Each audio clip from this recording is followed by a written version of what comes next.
Olá, pessoal do nono ano do Integral Colégio de Curso de Araruna. Pessoal, eu estou pelas aulas remotas. Vamos aí para mais uma aula de História. Essa aula para fazermos as correções das atividades. Então, abram aí na página 16 do livro didático, tá certo? Nessa atividade, vocês vão apenas completar alguns itens que estão faltando. É como se fosse uma linha do tempo, né? Da história política brasileira até o conteúdo que estamos estudando, que é a Era Vargas. Nesse primeiro item, vai estar falando sobre a emancipação política, que vai ocorrer em 1822, no qual o Brasil se torna independente de Portugal. Depois, o item que está faltando de 1822 a 1831 vai ser o primeiro reinado, que vai ter como governante aí o Dom Pedro I. Depois do período regencial, que vai ser de 1831 a 1840. O de 1840 a 1889 vamos ter o segundo reinado, governado aí pelo Dom Pedro II.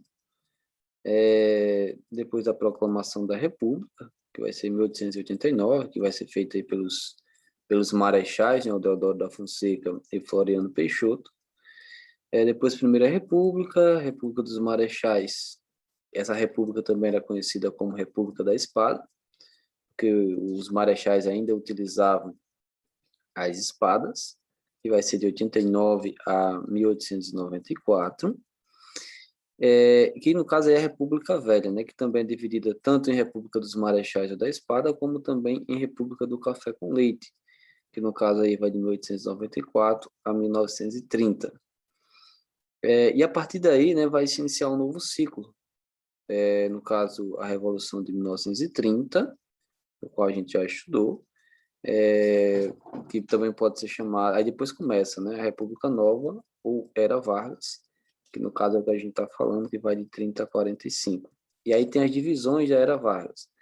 O governo provisório de 30 a 34, o governo constitucional de 34 a 37 e o governo ditatorial ou Estado Novo de 37 a 45.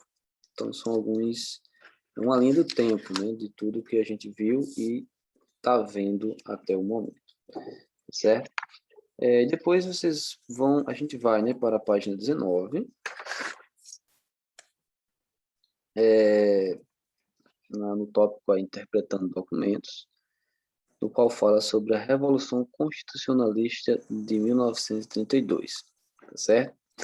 A primeira questão, como a gente já discutiu sobre o tema, já vou direto para as questões. A questão diz o seguinte, né? Por que a Revolução de 32 contra Getúlio Vargas foi denominada constitucionalista? É uma questão simples e é um dos objetivos desse movimento, o fato deles pretenderem, né, uma constituição. Eles queriam que o Vargas convocasse uma constituição, tá certo? Por isso que ela é constitucionalista, além de outros objetivos, como o fato deles pedirem, né, a saída de Vargas do poder, exigirem, na realidade, a saída de Vargas do poder, tá certo? Então é porque eles queriam uma constituição, queriam que Vargas saísse do poder, queriam um governo democrático, claro, do ponto de vista deles, tá certo? O que levou, aí no caso a questão 2, né? O que levou São Paulo à derrota no movimento revolucionário diante das tropas federais? Os constitucionalistas não tinham treinamento militar, eles não tinham armas que fossem, né, não tinham tantos equipamentos, né, bélicos, tá certo? E as forças federais estavam bem equipadas, né? Receberam, no caso as forças federais de São Paulo receberam apoio de outros estados, como Minas Gerais, tá certo? E o número, né, de soldados, podemos dizer assim, das forças federais era muito maior do que os rebeldes, né, os constitucionalistas. Na questão 3, porque o texto afirma que Getúlio Vargas não poderia ignorar a elite paulista. Mesmo a elite paulista saindo derrotada, né, desse conflito, desse confronto, a elite paulista ainda era a elite mais poderosa do Brasil, né? Os cafeicultores, né? As grandes oligarquias do país. E então Vargas, como um hábil político, né? Ele pensou, né?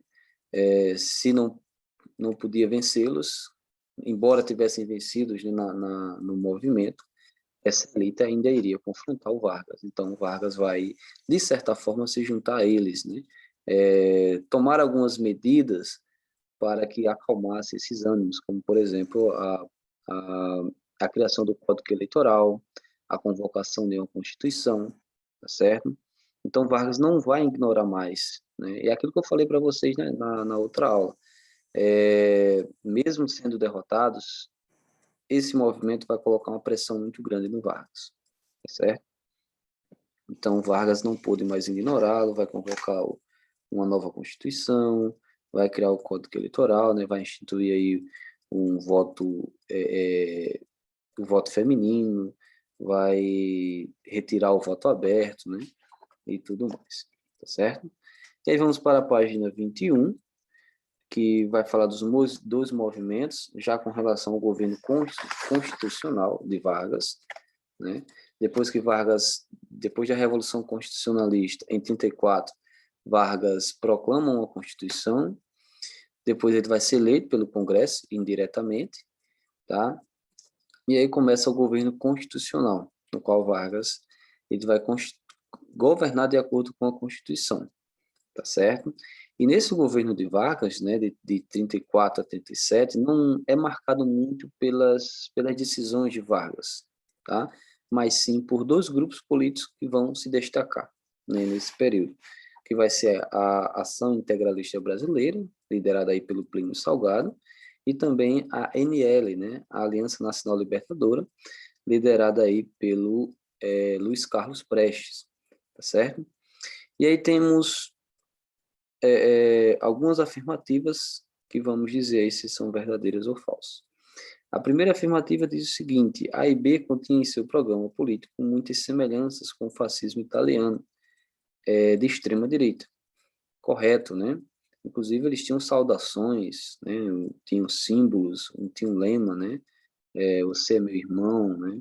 Eram os camisas verdes, né? A Itália era os camisas pretas, tá certo? Eles defendiam a ideia de uma centralização política, né, na figura do Vargas. Eles apoiaram o Vargas nas eleições de 34. Então eles tinham muitas semelhanças com o fascismo, né, italiano de extrema direita. Então, uma afirmativa verdadeira. A afirmativa 2, a ANL, de linha socialista, era aliada de Getúlio Vargas. Pelo contrário, né, nesse período vai ser a principal oposição a Getúlio Vargas, né? Getúlio Vargas vai perseguir com todo o aparato que tinha no governo. Então, é uma afirmativa falsa. A afirmativa 3, a AIB tinha um programa político mais voltado aos interesses de Vargas, principalmente no que diz respeito ao anticomunismo. Verdadeiro, eles se alinhavam com esse pensamento. A afirmativa 4, a Intentona Comunista, foi um movimento promovido em 1935 pelos integrantes da ANL com o objetivo de depor Vargas. Correto, né?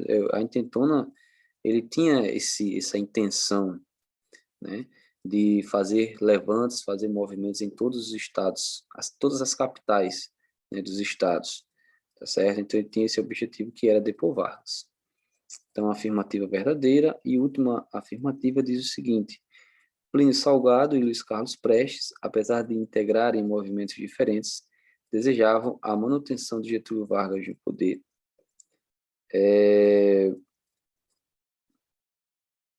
Essa afirmativa aqui,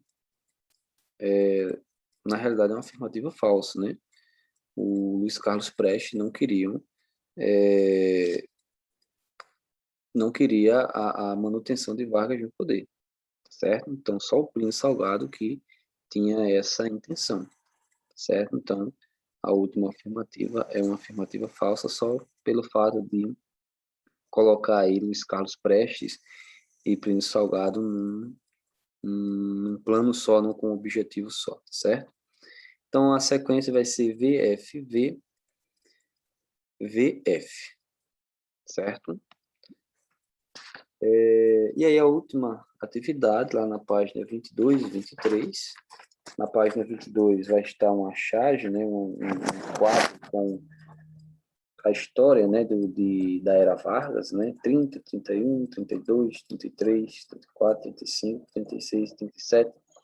É toda uma figura, né, uma imagem, né, das expressões de Getúlio Vargas. E aí diz o seguinte, né, na página 23. Explica em linhas gerais a mensagem da caricatura em relação aos anos de 30, 32 e 34. Na realidade, essa de 30, 32 e 34 são os primeiros anos do governo Vargas, ou da era Vargas, né? Em 30, no caso, aí faz referência à Revolução de 1930, ou golpe de 30, né, no qual o Vargas fez a campanha, né, das eleições de 1930, depois um Vargas que está com aquela intenção, né, de acabar com aquela política do café com leite, com aquela ideia do voto de cabresto, que está marchando para, para o Rio de Janeiro, para depor o Washington Luiz, tá certo? Em 32 vai ser um Vargas contrariado por causa dos constitucionalistas paulistas, né? E aí, em 34, é um Vargas que foi eleito pelo voto indireto para presidente, certo? Então, é basicamente isso. 30, Revolução de 1930. 32, um Vargas contrariado, certo? Em 30, um Vargas querendo o poder, né? Ali com aquele jeito carismático dele. 32, um Vargas contrariado. E 34, um Vargas feliz, né? Por ter sido eleito pelo voto indireto para presidente. Certo? Então, essa é a nossa aula de hoje. Espero que vocês tenham entendido, que tenham feito as correções. Tá certo? Então, tenham uma ótima tarde e até mais.